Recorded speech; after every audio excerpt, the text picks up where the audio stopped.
Hello students. आज हमारा जो चैप्टर है, छठा चैप्टर चल रहा है, मेटलर्जी या तत्वों के निष्कर्षण के सिद्धांत एवं प्रक्रम। इसमें मैंने आपको पिछली क्लास में मेटलर्जी के लिए जो भी प्रोसेस काम में लिए जाते हैं उनका एक फ्लो चार्ट बनवा दिया था। और धातु क्रम का पूरा प्रोसेस मैंने उसमें समझाया था आपको कि धातु क्रम किसी भी धातु अयस्क से धातु को प्राप्त करने के लिए जो रासायनिक और भौतिक प्रक्रम किए जाते हैं उन्हीं को सम्मिलित रूप से अपन क्या बोलते हैं, धातु क्रम। धातु क्रम के 4 स्टेप बताए थे, 4 स्टेप में बांटा था हमने। सबसे पहले हमें जो धातु अयस्क भूमि से प्राप्त होता है, खनन द्वारा प्राप्त होता है, उसको अपन छोटे छोटे टुकड़ों में तोड़ते हैं और बारीक पीसते हैं। बारीक पीस के इसको चूर्णित अवस्था में लेते हैं, अयस्क का चूर्णीकरण कर लेते हैं। अयस्क का क्या कर लेते हैं, चूर्णीकरण। दूसरा स्टेप था अयस्क का सांद्रण। आज अपन अयस्क के सांद्रण के बारे में ही पढ़ेंगे। सांद्रण होता क्या है, सांद्रण या कंसंट्रेशन।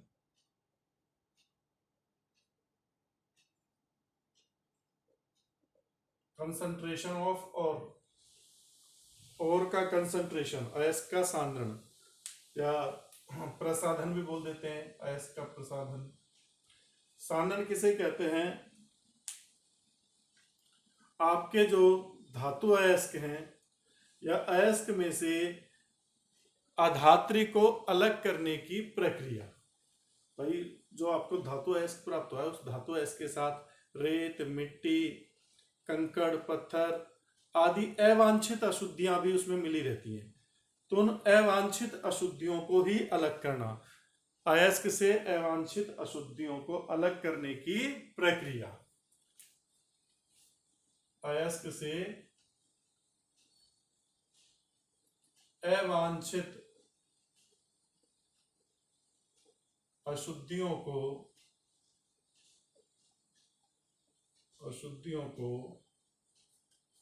अलग करने की प्रक्रिया, अलग करने की प्रक्रिया क्या कहलाती है, अयस्क का सांद्रण कहलाती है।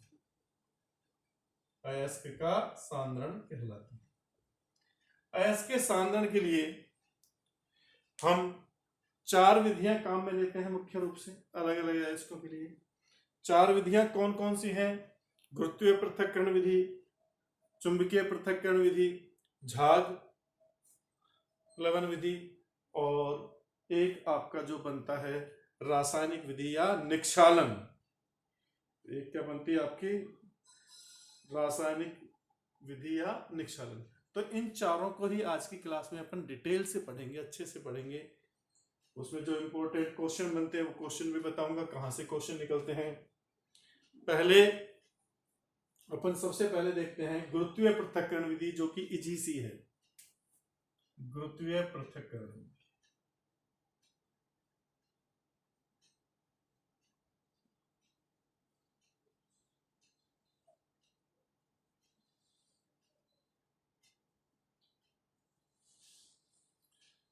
देखिए ये विधि इस सिद्धांत पर आधारित है कि जो आपकी आधात्री होती है, आधात्री पर जो हल्की होती है या उसका द्रव्यमान क्या होता है, कम होता है, गुरुत्वीय बल कम लगता है। और जो आपका धातु अयस्क है, धातु अयस्क क्या होता है, भारी होता है, उसका घनत्व क्या होता है, अधिक होता है। तो इस विधि पर आधारित है कि आधात्री का घनत्व कम, धातु अयस्क का घनत्व अधिक होता है,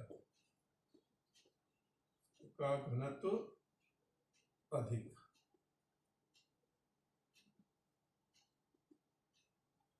अब देखिए इसके लिए हम क्या करते हैं, एक बहते हुए जल में, एक टैंक में क्या करते हैं,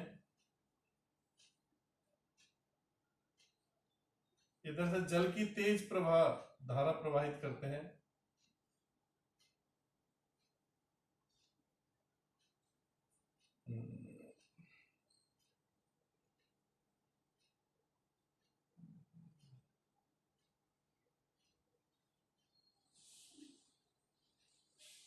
यहां से जल की तेज धारा आ रही है,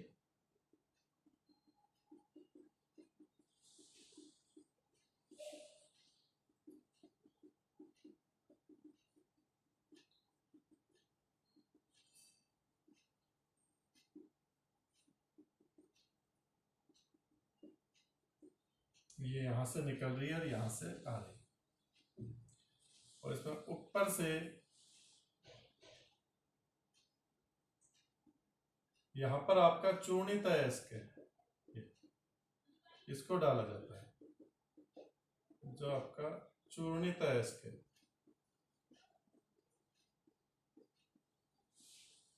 जब हम चूर्णित अयस्क को ऊपर से डालते हैं और नीचे से ये जल जा रहा है, बहता हुआ जल है, बहता हुआ जल,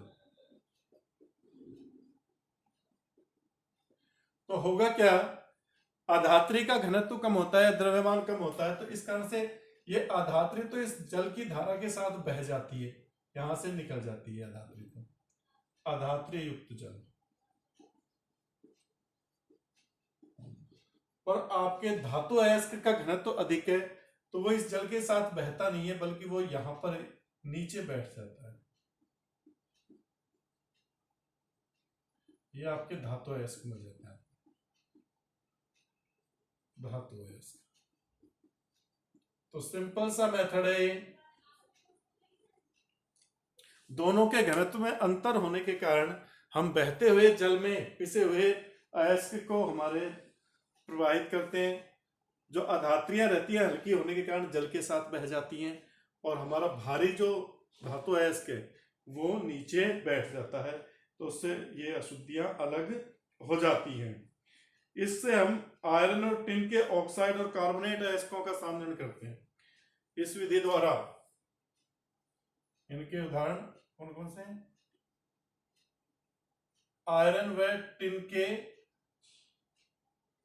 आयरन व टिन के ऑक्साइड व कार्बोनेट अयस्कों का सामना किया जाता है। याद रखना भाई आपको, जैसे Fe2O3 और SnO2,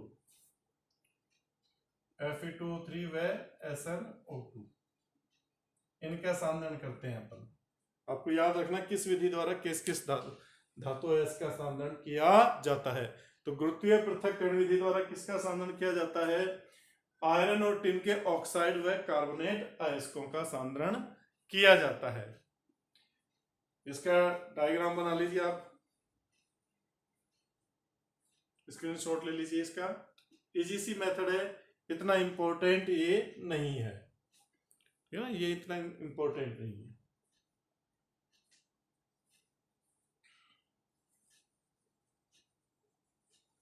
हाँ भाई, बना लिया ये। अगला देखते हैं, दूसरा मेथड देखते हैं सांद्रण की विधियों में।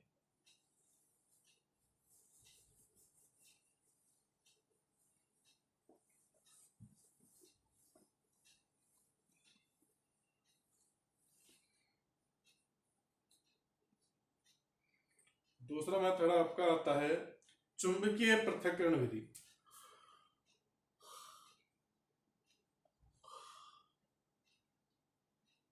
चुंबकीय पृथक्करण विधि,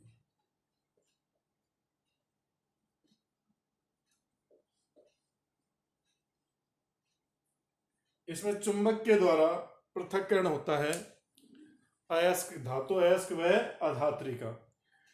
या तो आपकी जो अधात्री है वो क्या हो, लोह चुंबकीय हो, या आपका धातु अयस्क क्या हो, वो लोह चुंबकीय हो। तो इस विधि द्वारा ऐसे अयस्कों का सांद्रण किया जाता है जिनमें या तो आपकी लोह चुंबकीय अशुद्धियां हो या लोह चुंबकीय धातु अयस्क हो। कोई एक चीज क्या होनी चाहिए, लोह चुंबकीय होनी चाहिए, चुंबक से अट्रैक्ट होनी चाहिए। इसके लिए क्या करते हैं अपन, इस तरह की व्यवस्था की जाती है।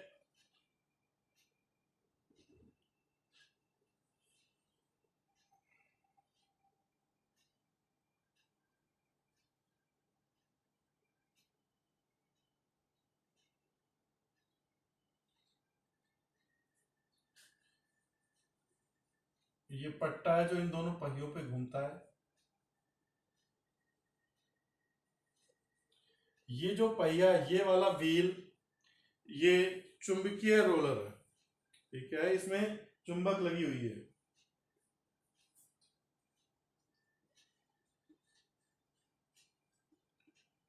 चुंबकीय रोलर, ये सिंपल है। ये इधर वाला, ये केवल घूमने के लिए यही घुमाता है इनको। ये पट्टा लगवाए, इस पट्टे पर यहां से पिसा हुआ अयस्क डालते हैं, चूर्णित अयस्क को डाला जाता है। चूर्णित अयस्क, नीचे दो पात्र रख लेते हैं।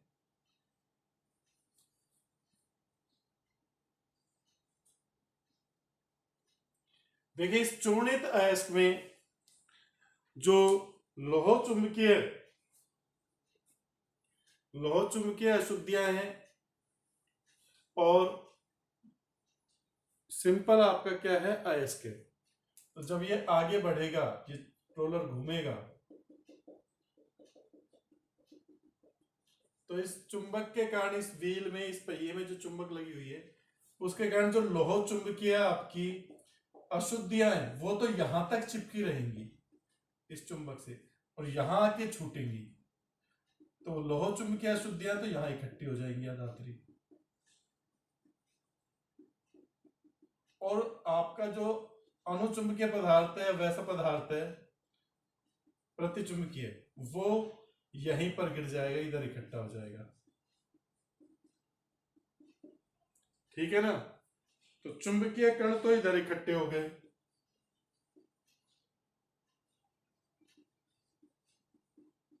और प्रतिचुंबकीय इधर इकट्ठे हो गए।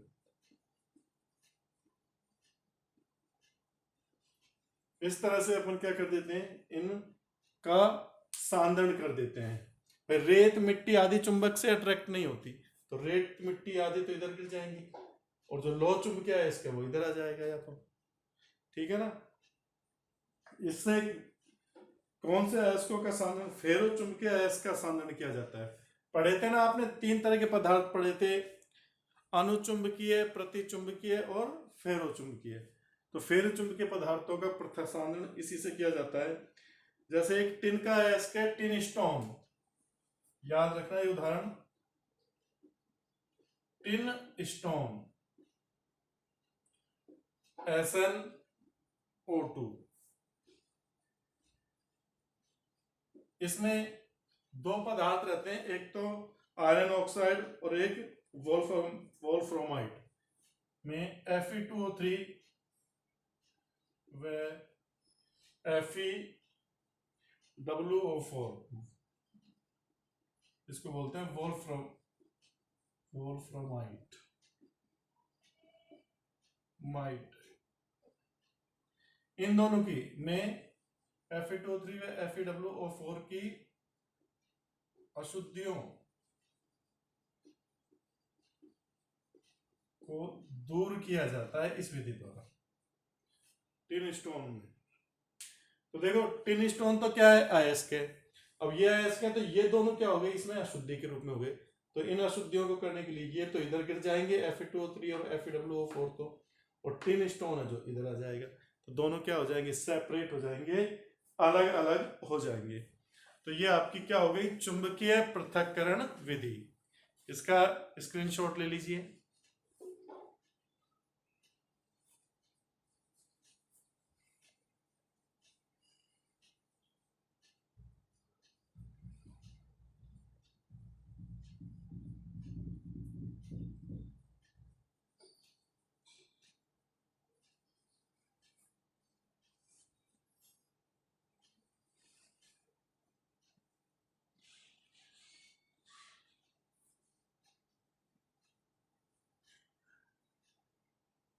ले लिया भाई स्क्रीनशॉट।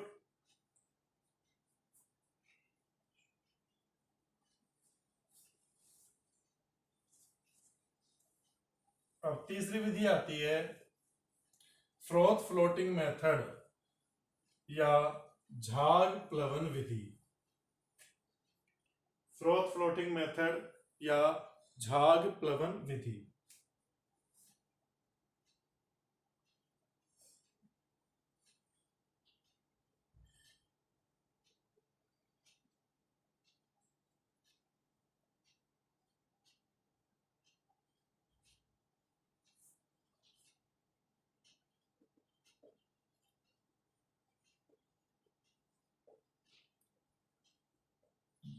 जो झाग प्लवन विधि है ये मुख्य रूप से सल्फाइड अयस्कों के संधारण के लिए काम में आती है। तो सबसे पहली चीज तो ये इंपॉर्टेंट है भाई, इसको इंपॉर्टेंट लगा लेना आप, एग्जाम की दृष्टि से इंपॉर्टेंट है, इसमें से क्वेश्चन आते रहते हैं। कभी डायग्राम बनवा लेता है, कभी इसमें यूज होने वाले पदार्थों के बारे में पूछ लेता है, तो मेथड आता रहता है फ्रोथ फ्लोटिंग मेथड, झाग प्लवन विधि। किसके लिए काम में आती है? सल्फाइड अयस्कों के सांद्रण के लिए, सल्फाइड अयस्कों के सांद्रण के लिए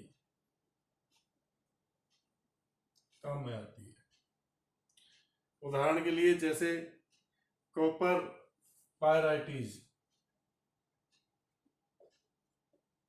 CuFeS2 या जिंक सल्फाइड ZnS या PbS गैलेना, इनके लिए जिनमें भी धातु के साथ क्या जुड़ी हुई है? सल्फर जुड़ी हुई है।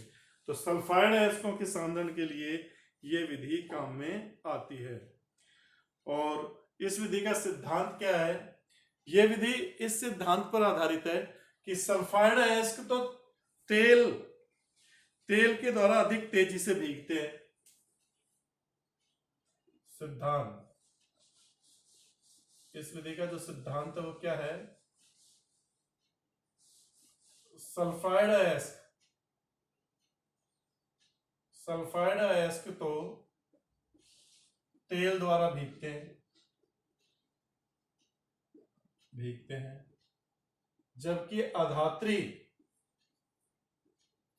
जबकि जो आपकी अवांछित पदार्थ आधात्री हैं, जबकि आधात्री जल द्वारा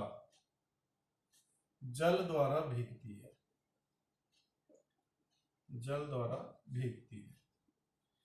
तो मतलब भीगने के गुण में अंतर होता है। धातु अयस्क अलग पदार्थ से भीग रहा है और आपकी आधात्री है जो अलग पदार्थ से भीग रही है, तो इस भीगने के गुण में अंतर के का ही उपयोग इसमें किया जाता है। अब इस विधि के लिए कुछ पदार्थ काम में लिए जाते हैं। इस विधि के लिए जो पदार्थ काम में लिए जाते हैं, एक तो आपका पिसा हुआ चूर्णित अयस्क तो डलेगा ही, और इसके अलावा इसमें क्या क्या डलते हैं? जल डलता है एक, पानी में भिगोते हैं एक तो, और अन्य पदार्थ काम में आने वाले उपयोगी पदार्थ। इनमें से क्वेश्चन पूछा गया है उपयोगी पदार्थ, तो आप इस एक एक पदार्थ को अच्छे से समझें। इस विधि के में जो पदार्थ काम में आते हैं उनका सबसे पहला है फ्रोथिंग एजेंट या झाग कारक। सबसे पहला पदार्थ है झाग कारक या फ्रोथिंग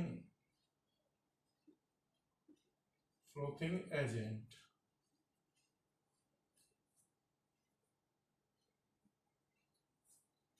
झाग कारक या फ्रोथिंग एजेंट क्या होते हैं?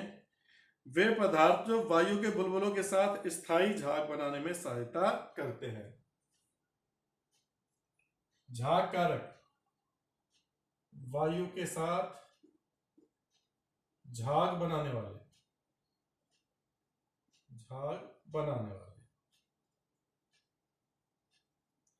जो झाग बनाते हैं वायु के साथ, और इनमें जो मुख्य रूप से काम में आता है, इनके उदाहरण याद रखने भाई आपको। इसके तो ये भी इंपॉर्टेंट है भाई, झाग कारक कौन कौन से काम में आते हैं? वसाम्ल,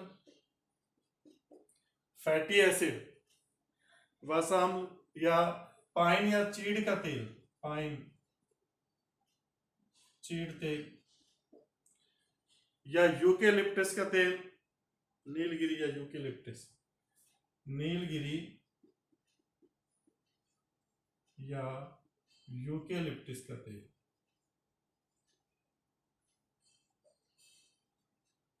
इसी तेल को पानी के साथ मिलाया जाता है। तेल में तो सल्फाइड अयस्क भीगते हैं और पानी में अशुद्धियां भीगती हैं। तो एक तो झाग कारक, ये झाग कारक वायु के साथ, जैसे वायु प्रवाहित की जाती है मिश्रण में, तो ये वायु के साथ क्या करते हैं, झाग बनाते हैं।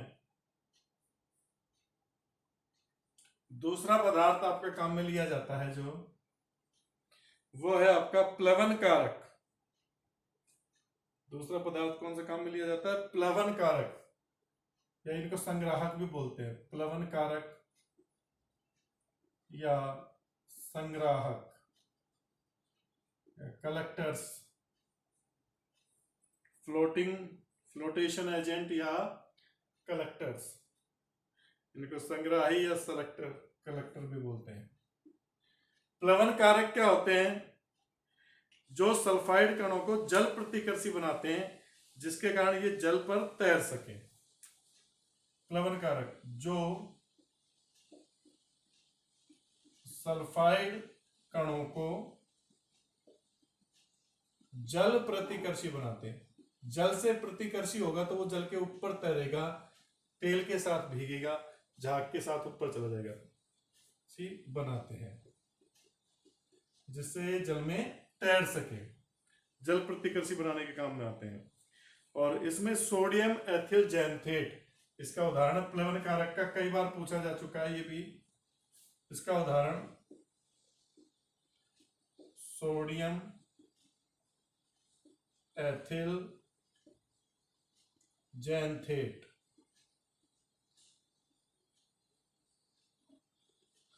सोडियम एथिल C2H5 लिख लो आर की जगह। आर एल्किल समूह होता है, C2H5O, C double bond S और SNA। ये इसका क्या है, सोडियम एथिल जैंथेट का फॉर्मूला है। अगर यहां पे आर लगा लोगे तो आपका एल्किल समूह हो जाएगा।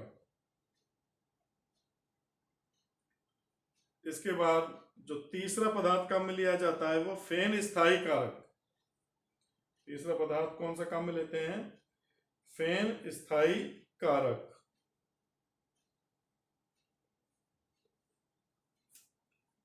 जो इसके झागों को स्थायी बनाता है, फेन स्थायी कारक। स्टेबलाइजर्स, ये झाग या फैन को स्थायित्व प्रदान करते हैं। भाई फैन क्या है, झाग, झाग को स्थायित्व प्रदान करने के काम आते हैं। झाग को स्थायित्व प्रदान करते हैं।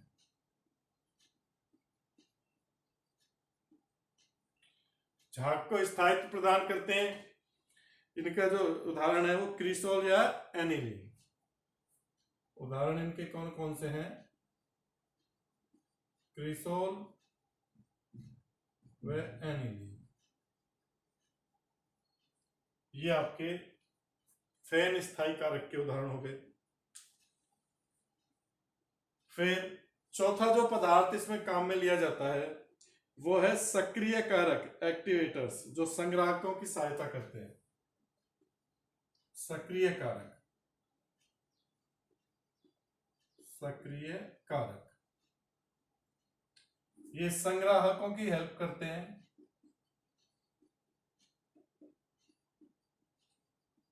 उनकी क्षमता को बढ़ाते हैं।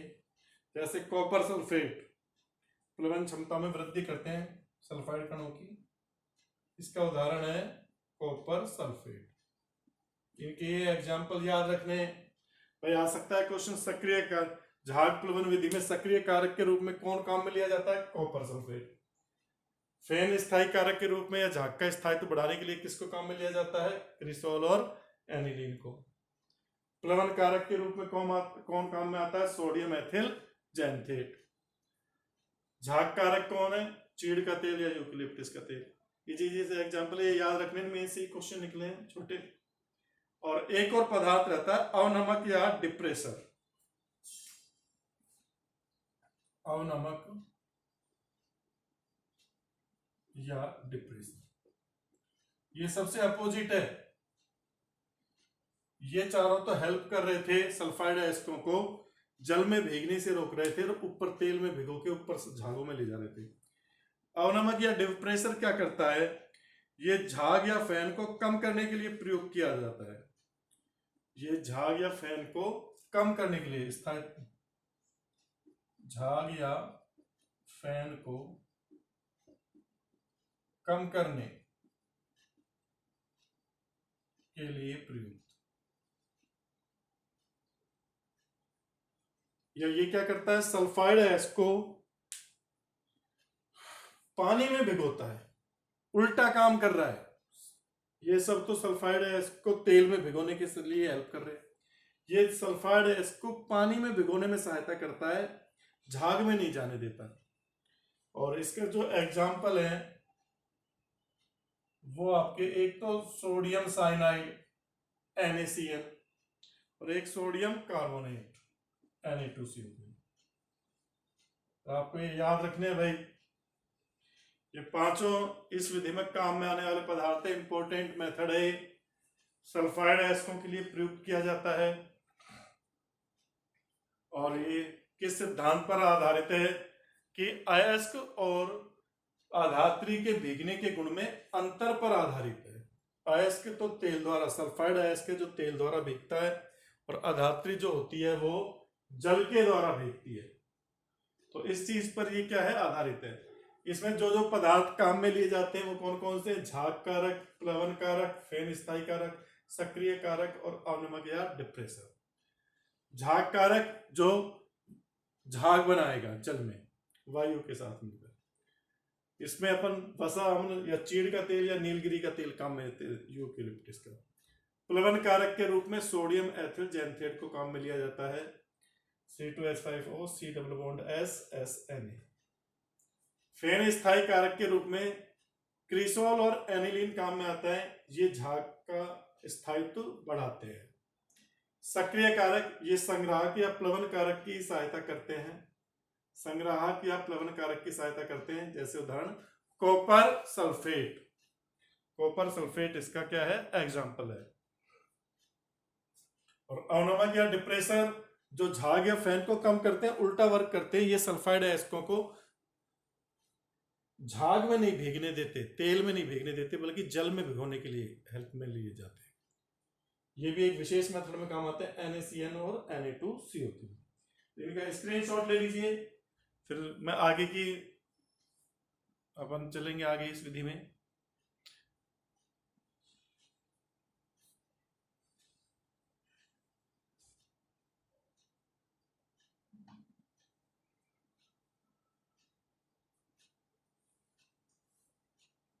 मिटा दो।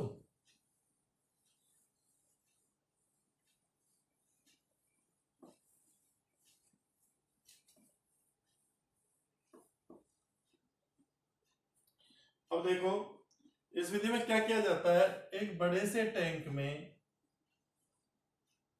पानी भर लिया,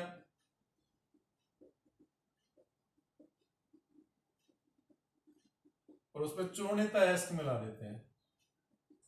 पानी और चूर्णित अयस्क मिला दिया जाता है। पानी प्लस चूर्णित अयस्क, जिससे एक निलंबन बन जाता है। अब इसमें झाग कारक मिला देते हैं, एक तो चीड़ का तेल मिला देते हैं, झाग कारक, प्लवन कारक। झाग कारक तो तेल मिलेगा, यूकेलिप्टस का तेल ले लो या पाइन का तेल ले लो। एक आपका वो मिल सक्रिय कारक मिल जाते हैं, सक्रिय कारक या प्लवन कारक, प्लवन कारक। इन सब के मिश्रण को इसमें मिला दिया जाता है। और इसमें क्या किया जाता है, एक पाइप, एक ब्लोडक लगा दिया जाता है यहां से, जो तेजी से घूमता है, ये ब्लोडक।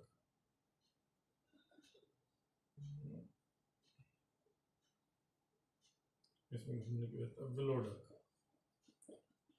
ये तेजी से घूमता है, एयर उत्पन्न करता है, एयर को खींचता है, वायु मिलाता है।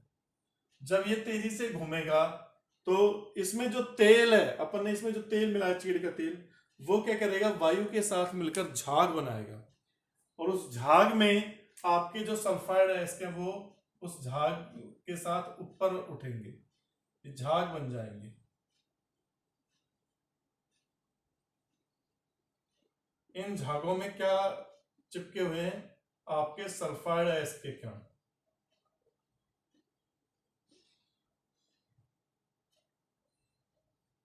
सल्फाइड अयस्क युक्त झाग।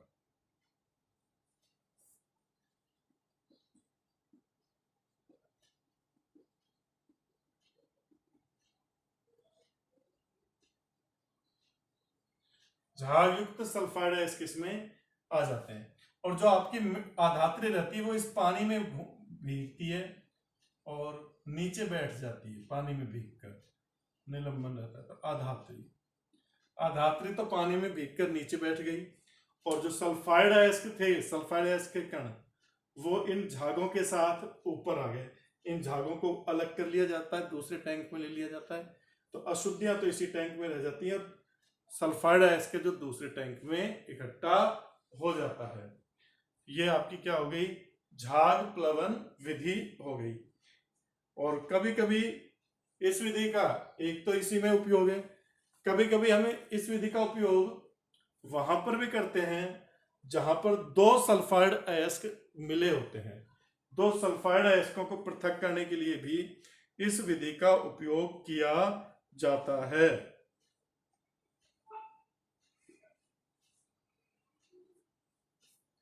विशेष है, एक बार इसका स्क्रीनशॉट ले लीजिए।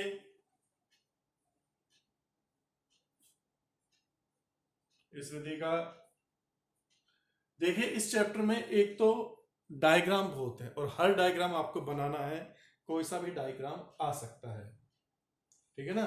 हर मेथड में लगभग आपको डायग्राम मिलेगा, कम से कम 10 या 12 डायग्राम मिल जाएंगे आपको इसमें। हाँ भाई, ले लिया स्क्रीनशॉट। अब देखिए, ये तो झाग प्लवन विधि हो गई। कभी कभी झाग प्लवन विधि का उपयोग कहाँ करते हैं, विशेष क्या बात है, दो सल्फाइड अयस्कों, दो सल्फाइड अयस्कों के मिश्रण को अलग करने में, मिश्रण को अलग करने में झाग प्लवन विधि काम में आती है। इस विधि का उपयोग होता है, इस विधि का उपयोग होता है, उपयोग होता है। अब इसके लिए क्या किया जाता है, जैसे कि आपके दो सल्फाइड अयस्क हैं, जिंक ब्लेंड और galena. Zinc blende ZnS plus PbS का मिश्रण है।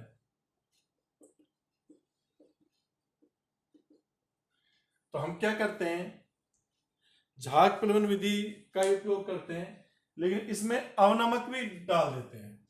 जल प्लस तेल के साथ, जल प्लस तेल के साथ अवनमक, अवनमक क्या करते हैं, जो झाग कम बनाते हैं या सल्फाइड अयस्क को जल में भीगने देते हैं, तेल में नहीं भीगने देते। इनका मिश्रण, इस मिश्रण में इन दोनों को डाल दिया जाता है। अब होता क्या है, जो आपका जिंक सल्फाइड है, अवनमक के रूप में किसको काम में लेते हैं, NaCN को, सोडियम साइनाइड। तो आपका जिंक सल्फाइड तो ZnS तो NaCN से क्रिया कर